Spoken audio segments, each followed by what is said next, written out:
Hey everybody, welcome to my reading log for April of 2025. I'm going to be starting off with Cat Gamer, Volume 7. We're actually, I think, one volume away from finishing this series. Nothing too substantial happens in these, just cute cat antics. Really cute volume though, always fun reading these. I did find out recently that another series by the author who made that is literally coming out, I think, a few months, so I'm excited about that. I also read We're Not Cut Out to Be Lovers, Volume 1. This is Tokyo Pop, and this is by Ko Hirokawa. It is a series about basically a very obnoxious live streamer and somebody, I don't remember what his career is. He's an auto mechanic.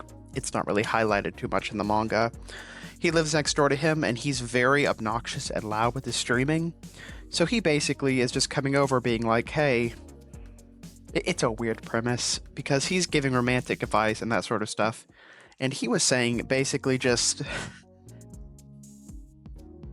he was like, prove that you know a lot about love, and then kisses him, and then the relationship develops from there. It's a very weird premise. I got it because the cover was really pretty and I love the art style. It was an alright read, nothing spectacular. I don't remember if it's fully uncensored or not. I've got a couple things I got from Square Enix, which is Volume 7 of Daemons of the Shadow Realm. We had things kind of coming to a head with, actually, I remember exactly where this ended off. Because in the previous volume, Yoru kind of got kidnapped, and then somebody who kidnapped him betrayed the other people, and now he's basically free from all those people. So the people who kidnapped him, gosh, I'm sorry, I don't remember the full details of the plot. I guess it's been a bit since I read this volume. It's still a good series. I think it's a really interesting read, and the power system's really cool. Apologies if I'm not able to give a great synopsis. It has probably been a minute since I read the volume. But essentially, just got to know that the kidnapping subplot kind of ended in this volume. Then we have a series that takes a very long time between releases with My Happy Marriage, Volume 5. And let's see what happened in this volume. Oh, that's right. Yeah, so a lot of plot information happened in this volume because the main girl has been having consistent nightmares to the point that he is basically going to her old family, the people who she was with originally before she was not married off, but no, her mother's family, because the family she lived with before she married him obviously wouldn't be of much help, but he's going to her mother's family because okay, cool, mother, just making sure I got that right. They think that their family might know something about the nightmares, and if they have something to do with the gift that she supposedly has, and it turns out they do, and we learn a lot more about the lore of her gift and who she is, and potentially what type of gift her mother had as well. Vague on it because I don't want to spoil it, but, you know. Next we've got Viz with a single non-shoujo beat, shonen jump, that sort of thing, Viz with Rainbows After Storms Volume 3 by Luca Kobachi. Not too much happens in these volumes. I think this actually went a little bit on their first time going on a date. Yeah, it went on their first time going on a date. Okay. Their first date in summer, because they were fairly recently together. I think the previous volume covered some of the backstory. So they went on a date to an aquarium, and then afterwards there's a sleepover, and it's just really cute and fun. I really like the series, and if you don't like Yuri because you don't like the objectification or the sexual themes, this is a great series because it's very just above the board romantic stuff, like a typical shoujo, nothing too spicy. Then we've got a few shoujo beats, starting with, yeah, okay, making sure that was alphabetical. Otaku Vampire's Love Bite, Volume 3. Let's see what happens in this volume. So we basically have this other character who is involved with all of them, who is hiding that he's a vampire from the main male lead, and he's been trying to... He was shy to come out about it to the main male lead because the main male lead hates vampires. So he was working up the courage to come out to him, and a lot of things happen that kind of prevent that from happening. And we also run into... Let's see, I think it's saying we run into a vampire that... No, don't you talk about the vampire that is very powerful. The one that only her father can really stop. We also have some cute cosplay stuff with her and the main male lead cosplaying together, and some more of their relationship developing. It's always a cute read. I like it a lot. Then we've got Rainbow Days, Volume 15. This volume we've got a lot of focus on, let's see. I believe it is, this is Keiichi. Let's see. Oh no, Naoi's Kate is the nerd. Keiichi is the... I don't know what Winsome Guy is. They always say that on the description, but I don't remember I don't actually know what winsome means. But essentially, he's going through a lot of struggles because they're about to graduate soon, and he's struggling with the idea of moving to a college that none of his friends are going to be going to, because he has a very close connection with all of his friends, and he doesn't really know how to express his emotions and his feelings very well. So it takes a while for them to build up to it and work up to it, and when they're trying to kind of pull it out of him, he's very resistant at first. It was an enjoyable volume, especially compared to some of the other ones I've seen in this series. Overall, Rainbow Days, I'm about to finish it. I think there's only there were a couple characters I just didn't like the romantic arcs of, and that's the main thing that really put me off the series personally. Next, we've got Red River, volumes 7 through 9. This volume, we start off with Yuri being kidnapped by the Prince of Darkness, and what is the main male lead's name? I need to actually get his name. Let's see. Kyle. Anyways, Kyle rescues her, and they are basically able to put a stop to the war, or at least this battle in the war, thanks to... Actually, I might be getting that slight bit confused with the different series that I read. I think maybe it is this one. Oh yeah, there was a lot of stuff to cover in this volume. I'm just going to kind of start with that little bit there. We have some more characters introduced, some characters from history, some from Egypt. I'm not entirely sure why this table is shaking. I really don't know if it's reading or not. But regardless, this is a very good series, and I would definitely recommend it to anybody who's mildly interested in historical fantasy. There's a lot of political intrigue in this volume specifically because there's a lot of different factions. We have Yuri showing her skills and really just being kind and open and caring about people, and that's what really pulls people towards her, and that's a really compelling thing to have in this series. Next, we've got Tamon's B-Side, Volume 7. This volume, we've got a big development because she essentially quits being a maid because she is worried that Tamon's developing feelings for her. Oh no, vice versa.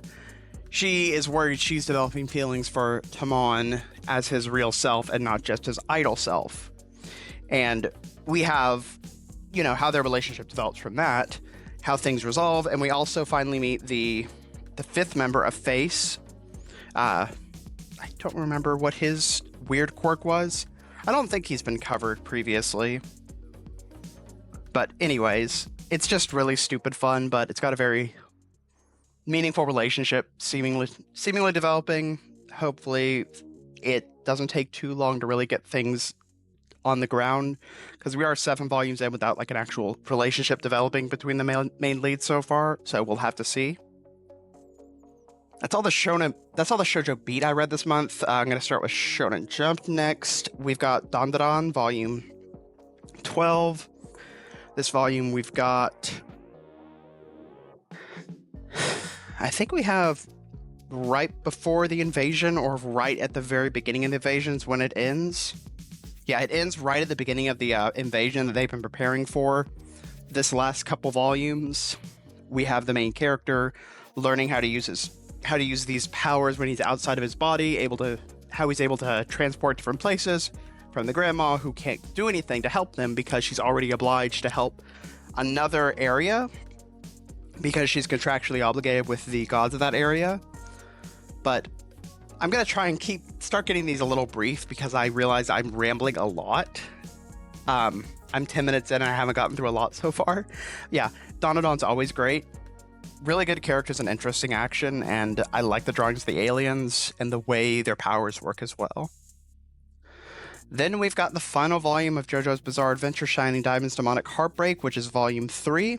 This volume we've got all of the plot elements coming to a head. And I believe we find out the kind of motivation for why... God, I don't remember specifically. We have the girl in the series actually getting a full arc and development in accepting her cousin's death. And we also have a bit of growth for Whole Horse in this volume. Again, I've said this before about this spinoff. I'm not the biggest fan of it personally. The writing's just not my favorite thing in the world, but it was interesting to say the least, and it's nice to see these side characters get more focus on them, especially because Whole Horse, I know, is a very beloved side character. Next up, we've got Marriage Talks in Volume 6, and we're finally at the end of the Big Beast arc. I think we finish it off at the very beginning of this volume. Yes. And then I think... yeah, about halfway in, we finish that up, and then we have, with a lot of these shonens where it's very intense arc and then followed by just some calm, fun stuff that happens. We have him seemingly wanting to actually commit to somebody as his partner, as the person he marries, but she's not ready yet. She wants to become the best version of herself before she can be with him. So we potentially might have an endgame marriage partner for this series, but I don't know. It's probably left intentionally vague, so we don't know for sure how things are going to develop. Then we've got Mission Yozakura Family, Volume 16. We have a lot of the father focused in this volume, with basically the association trying to expel the Yozakura family because they're dangerous due to their father's terrible crimes and actions. And then we have, I believe we actually resolved that particular plot point in this volume. So it's mostly just used as a vehicle to kind of expand on the father's true emotions and how deep his twistedness is, because he still loves his family, but he's willing to hurt them to protect them, sort of thing. It's hard to explain in a few words. It's an interesting kind of nuanced villain's perspective. So I think it was a very interesting thing that happened, and I do like him as an antagonist so far. Then we've got One Piece Volume 108. We are getting closer to the end of Egghead. I don't know if we have the admirals or the vice admirals called in this volume. Okay, so this is... we have the not vice admirals, I'm sorry. The what are they called? The big bads, the 5 elders, because they do get called into this island, but most of this volume is Bonnie's flashback and showing her growing up with Kuma.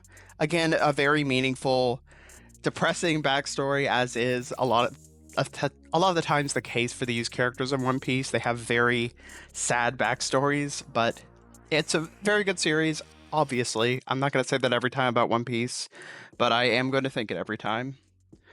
Then we've got something people have been waiting for a long time. We have The Climber Volume 1 by Shinichi Sakamoto, based on the novel by Jiro Nita, the story for the manga by Yoshio Nobeta and Hiroshi Takano.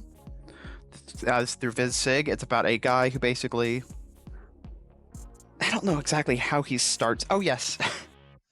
He's getting bullied at this new school because he's very standoffish, very rude, and the bully's basically just like, I'll leave you alone if you climb the school in this one specific spot. And then he starts doing it, and he's showing a lot of promise with it. And on the way, he develops kind of a passion for climbing that he is starting to hone in this series.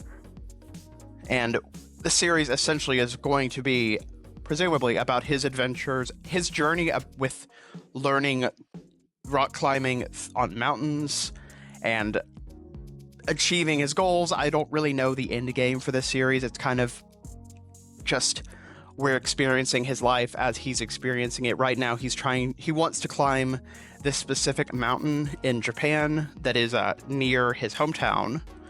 But it is a very, very compelling read, and I really just slammed through it. The art's also very gorgeous, but that is kind of a trait for Shinichi Sakamoto to have really pretty art. Of course, I'm not... Oh, there we go. We can get some of the good shots there. Next, we got another VizSig with Insomniacs After School, Volume 9, and I'm being honest, I really don't remember much about this one. It must have been at the very beginning of the month or something. Let's see. Oh gosh. Yeah, I'm being pretty brutally honest when I say I really don't remember much about what happened in this volume. I'm probably just gonna have to skip over this, so I'm not gonna just dwell on it too much. It's an interesting series. I like the art, and we are kind of... It seems like we're kind of getting to the point where we're going to... Unfortunately, some things might happen with her illness because she has a congenital heart condition, I believe, that potentially means she could die at any time, which kind of a Schrodinger's gun, so I don't know if it's going to resolve itself by the end of the series having her meet an untimely death, but there's potential for that, and that's a very depressing thought, but the thought's there. Regardless, it's a good series. It takes a while to really get going, though, personally. Yeah, I really don't know why. I'm not doing anything. The camera's just shaking a small amount. I don't know if it's reading very much. Next, we've got Magilumier Magical Girls Inc. Volume 7. We've actually got a few people joining the Magilumier team. Actually, that was last volume that a couple new people joined the team. This volume, we've actually got basically the entire team going out to Kyoto, I think? Yes, going to Kyoto in order to try and recruit this extremely talented engineer because they need more manpower on the engineering side of their company. He's very standoffish, rude, arrogant. Yeah, but he does have very protective feelings towards this Miko at the shrine that he lives at. And we get to see some more interesting backstory about her and the spirit that she is essentially going to summon. Or I don't remember the name for the monsters in this series. Regardless, I'll just call them spirits as a catch-all. The spirit that she summons for the ritual is, as they discover, a very old spirit that is very powerful, but they have it fully under control, and actually, thanks to him, they have an entirely IT solution for containing the spirit instead of a very manual solution that doesn't really involve a lot of this technology. It's just a very tech-forward solution now, and that's kind of one of the big things that he does that's really interesting, is he had that set up in place a while ago. But it is a very interesting read, this volume particularly, and learning a bit about why he is the way he is, not a whole lot, and then potentially if he's going to join or not, how things are going to expand, but that's probably going to resolve in the next volume because they leave it on a bit of a cliffhanger. Next, we've got Snowball Earth, Volume 5. We have got, since that big fight ended, essentially they are afraid that the extremely bad threat of, maybe the Origin Kaiju, I don't remember exactly what it's called, is that they, I think they had to go very high in the air when they were fighting that thing. No, what it was is that they fought his avatar, which is a weird thing to explain.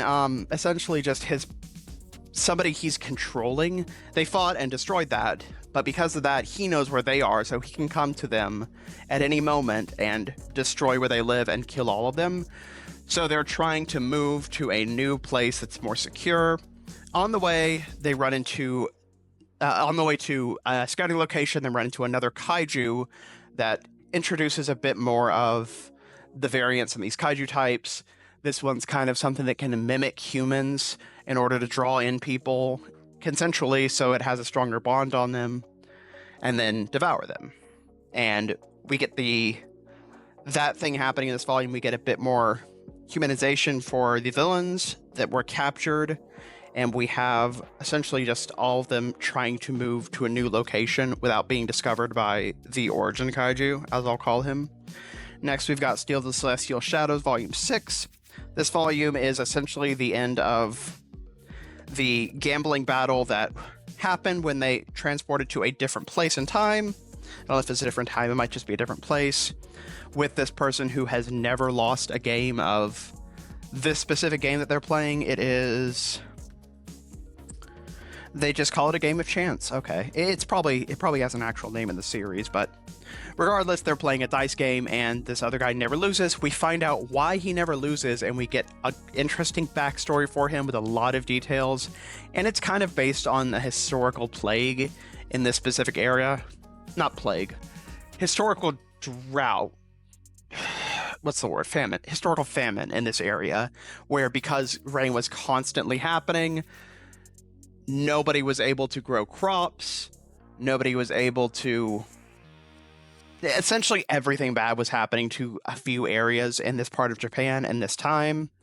And it caused a lot of bad things to happen to his family, which ended up giving him this sort of power. Being a bit vague, so you can read it yourself. Very great series. I will say the art on the cover is a little different than the art in the actual book. I do think the art's really pretty in the book. It's just a very different kind of art style than the one on the cover. It does seem like he kind of draws like that. I say they draw like that occasionally, but a lot of the times it's a bit of a more muted style. Next, we've got Tokyo Alien Bros Volume 2, and this volume we had a bit of a romance happening with one of the characters, and we have the end of the romance with one of the characters because things didn't work out very well, which unfortunately really just kind of... I was like starting to feel like connected to the series when the romance was starting, and then something happened, romance ended, and I just kind of lost all the connection to the series again.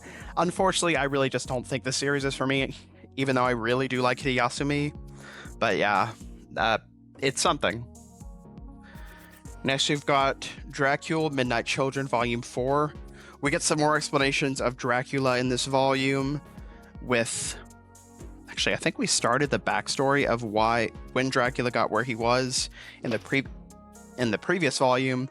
And this one, we're kind of exploring this child form he takes, why he takes it, when he takes in this young man who I think he was traveling to his castle for... Yes, he was told by his university to travel to his castle for a specific reason that I don't remember the exact details of, but we learn a lot more about the lore of Dracula in this adaptation of Dracula. It's very interesting, very pretty art, as you can tell by the cover. As I said before, Sakamoto has great art style that probably takes a lot of time to actually draw. Let's see if I can find a decent page. Yes. Like the musculature on the horses, the shading, it's all very immaculate. And I think a lot of his series are worth picking up for the art alone, even if the story is also really good. Next, we got Fist of the North Star, Volume 16. And we seemingly have the end to the battle. I think we do have the end to the battle on this island with the last major threat. Yeah, that happens in the first half, and then the second half was just kind of like... it's hard to remember exactly what happened. It was kind of not a great second half of the volume, honestly. Um,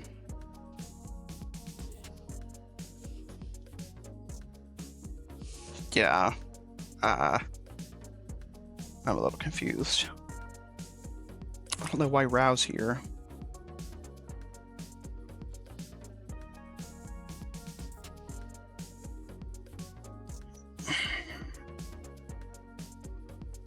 But essentially, we have this major fight finally coming to an end, their backstories being explored fully, and then we kind of don't really know what's going to happen next for these last 2 volumes.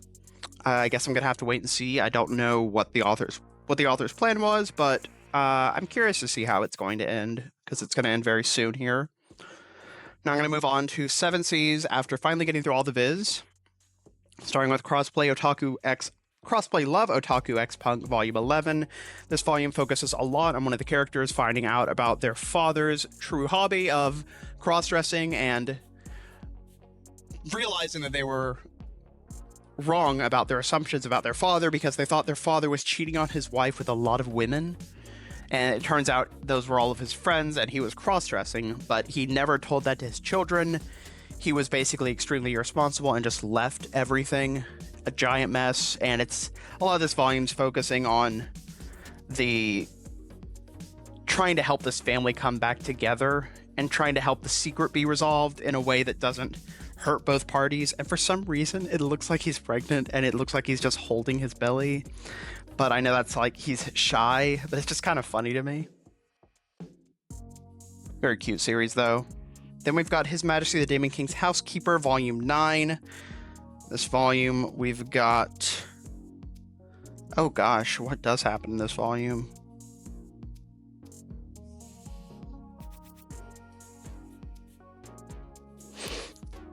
Oh yeah, she's trying to distance herself from the Demon King because she's realizing she might be developing emotions for him, and vice versa. And we kind of get to, at the very end, something that's gonna affect them later. I don't want to spoil it too much because it's at the very end of the volume. Basically something else to push them forward, coming from the Sacred Sea. I really don't know what that is on the table. Must be a fur. I guess I'm shedding. It is summer. That would make sense. Spring, not summer. Next we got It Takes More Than a Pretty Face to Fall in Love, Volume 1 by Cunning Anzai. Debut volume of this series. Shoujo romance with a girl who attends a school because it has a very handsome guy there. She finds him and realizes he's kind of a dick. And he's kind of like, okay, now that you see me, you think my face is attractive, but you know I'm a dick, so you don't want to hang out with me or be with me anymore. And it turns out she does. She is still interested in him, and she becomes the social media manager for the school because... Sorry, not the social media manager. He's the one who posts all the stuff on the socials for the school, which is how she found out he looked the way he does and why she kind of wanted to go to this school. But she is kind of taking over the role to try and help him get the school more followers and more attraction, more people coming, so that he could continue to pass the school even though he's flunking every single one of his classes. Very interesting premise. Looking forward to see how it develops, how the romance develops for it. Next we've got Kageki Shoujo Volume 13. This is actually just the summer break volume. Yeah, that's pretty much it. There's not too much substantial that happens in this volume. We do get some more characterization of the main characters, of course. Some background of them. But not a lot super substantial happening in this volume, honestly. We do learn more about, I almost said Kageki, what is her name? Sarasa's mother in this volume, which is interesting because we've not really touched on her before.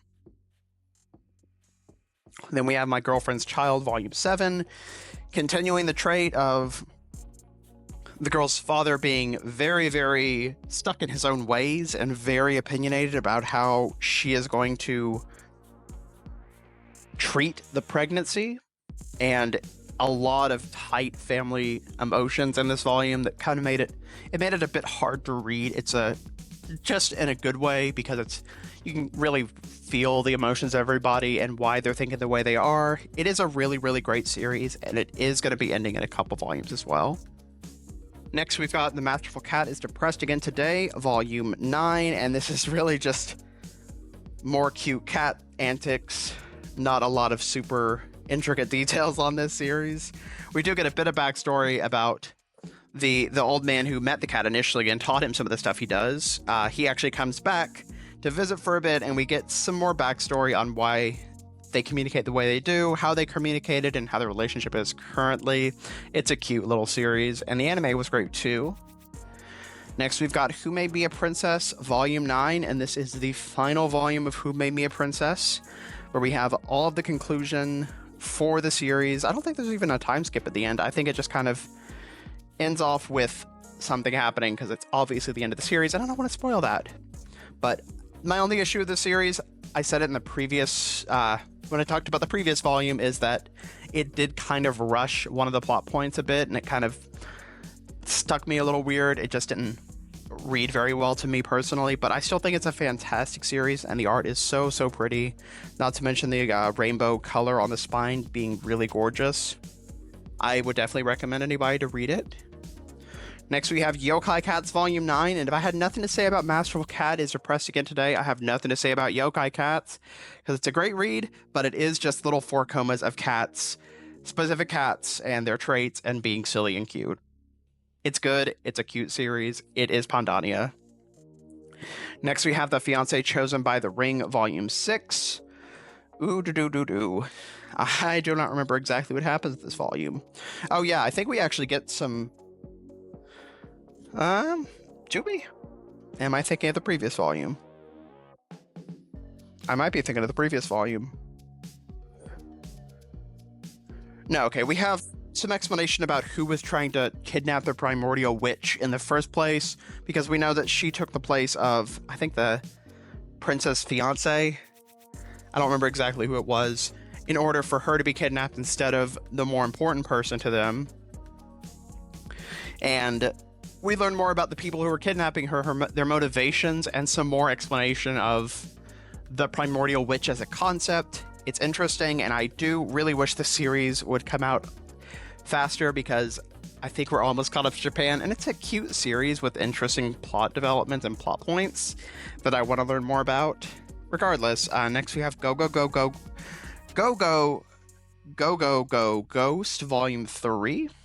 This volume we have, since she was unable to kind of subject her revenge in this volume, they kind of just continue with the status quo, and then they end up maybe actually being able to curse. I don't know. It's a little weird, because they were stopped from cursing him by somebody else who intervened. But I just read the synopsis, and it said they've got a big lead on him. So I'm not really entirely sure. Because I think in the previous volume, the medium stopped them because he had a bad relationship with his spirit and thought that she was making bad decisions about her life due to what's going on with their spirit right now. But yeah, we kind of just continue more of her being wronged, her getting revenge on people. It's all right. I'm not a huge fan of it personally, but I'm sure some people are. Next, we have I'll Become a Villainess Who Goes Down in History, Volume 2. And I feel like this diverges a little bit from the manga, or from the anime. But this volume we have the beginning of her kind of exploring her villainous side when she's finally able to attend the same academy as the main character, and supposed to be kind of a watcher for the main character to make sure that, I say main character, the main character in the original series that she got reincarnated into. Regardless, she's being a watcher for her, so she is essentially acting as a villainess finally, getting a real good grasp on that now, because when they first met, she was just really kind, and she wasn't able to get past that and really show her villainous nature. But yeah, I really like the series. Unfortunately, I've watched the anime up to that point, or up to the end of the first season, so I know it's going to happen for like the next 3 or 4 volumes, and it's going to be a while before we get more manga volumes to this, I believe. So unfortunately, I'm going to have to just know what happens for a while. Next, we have a sequel series with Sacrificial Princess and the King of Beasts heir, White Rabbit and the Prince of Beasts by Yu Tomofuji. This is a series about the offspring of the titular Sacrificial Princess and the titular King of Beasts.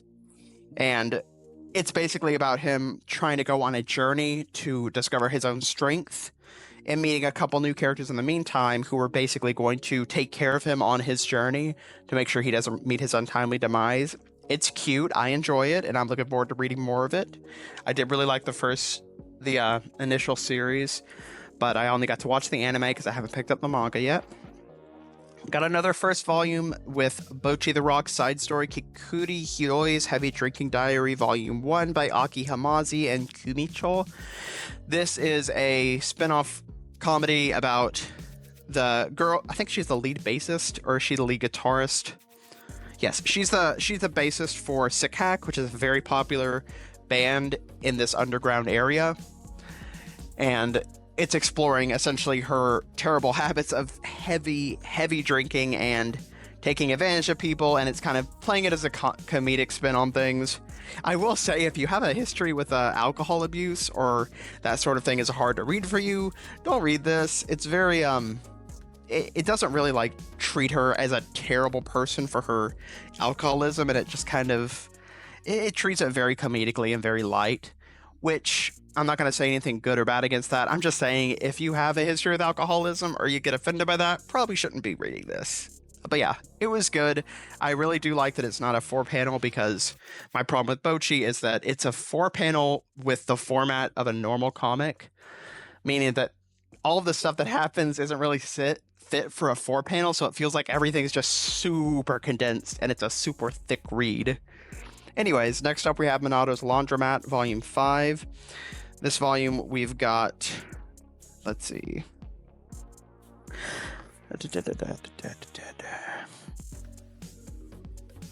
We've actually got a different relationship that we're focusing on a bit in this volume. Then we've got, some friction between the main two male leads, because he's doing things in his life that he doesn't want him to be doing, and it's causing him to kind of be upset with him, and I don't know how the relationship's going to develop. I think if they don't end up together, I'm going to think this is a great series. If they do end up together, I'm going to be a little more iffy on it, but it's still an enjoyable read with interesting, well-developed characters.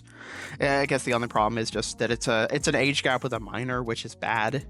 Unequivocally bad, but, you know, it's just something that is there.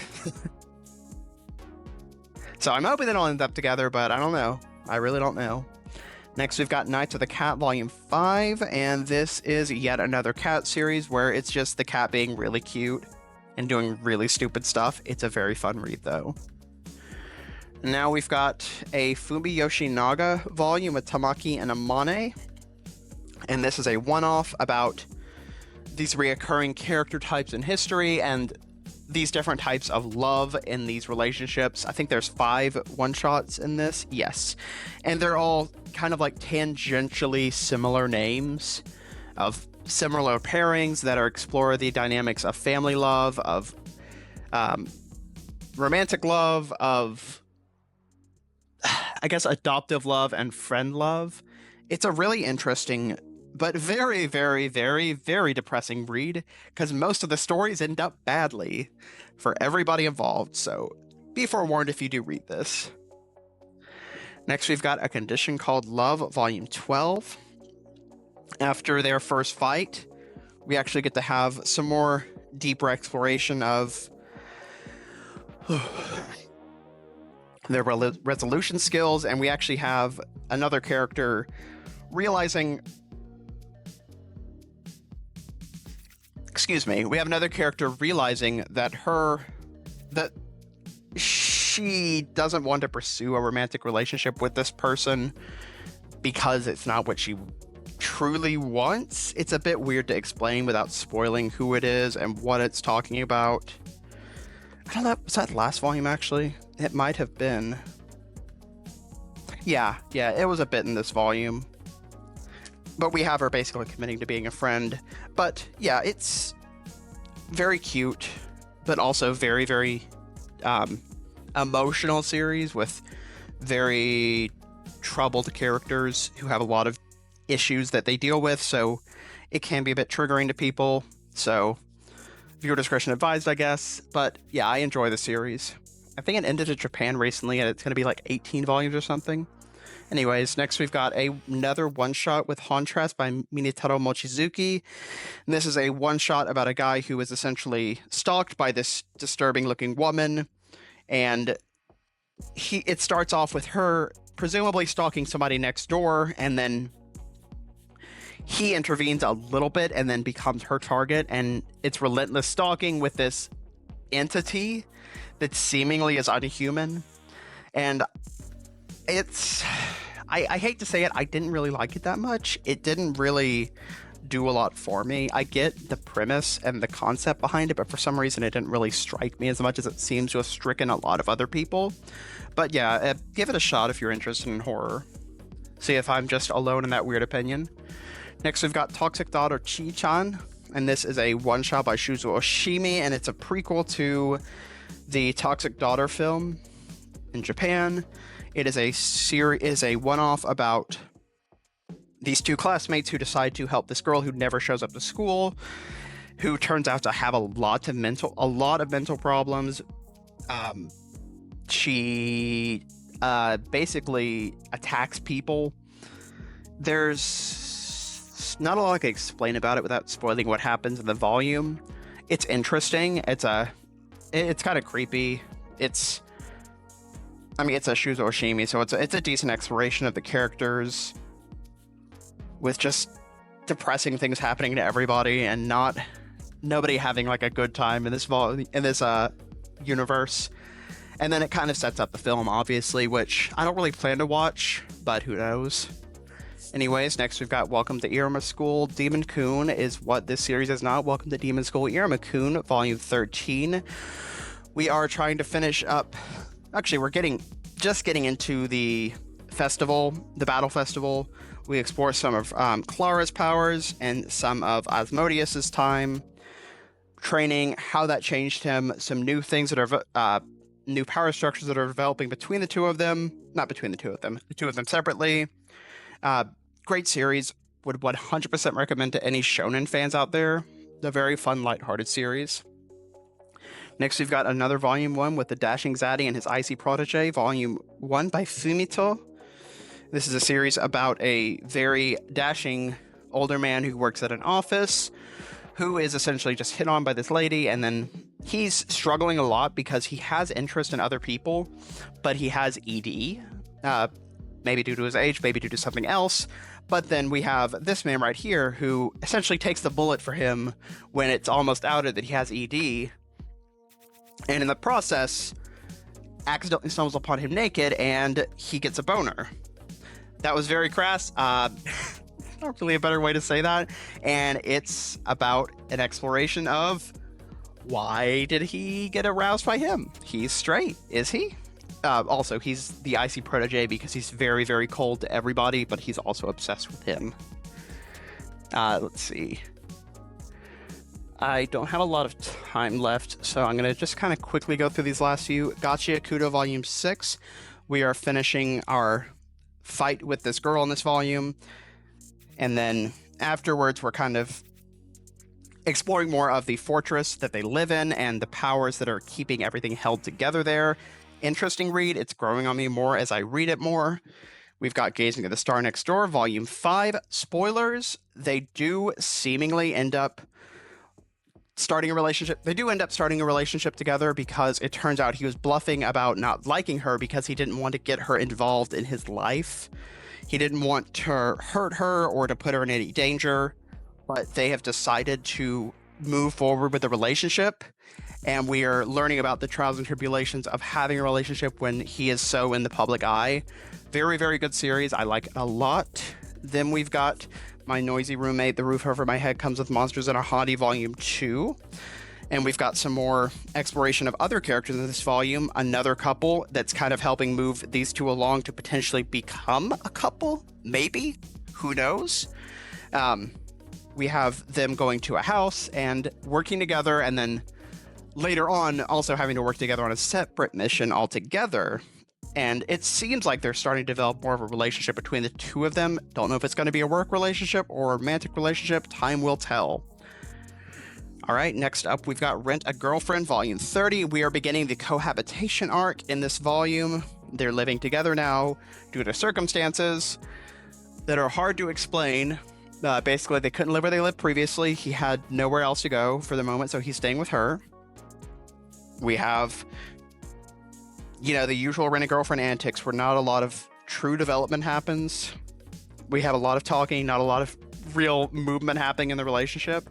I'm going to give it a couple more volumes before I'm still going to keep reading it, but I'm going to give it a couple more volumes, see if things progress any further, or see if it's this is the lull people were talking about where it was like, okay, the series sucks. I guess we'll see. Lastly, we've got Volume 3 of Turns Out My Online Friend is by Real Life Boss. And this is... what happens in this volume, actually?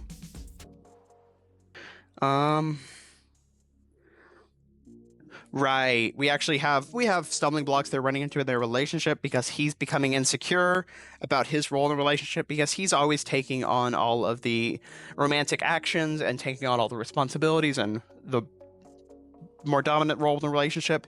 He wants to become more assertive, and he's not exactly doing that great, unfortunately.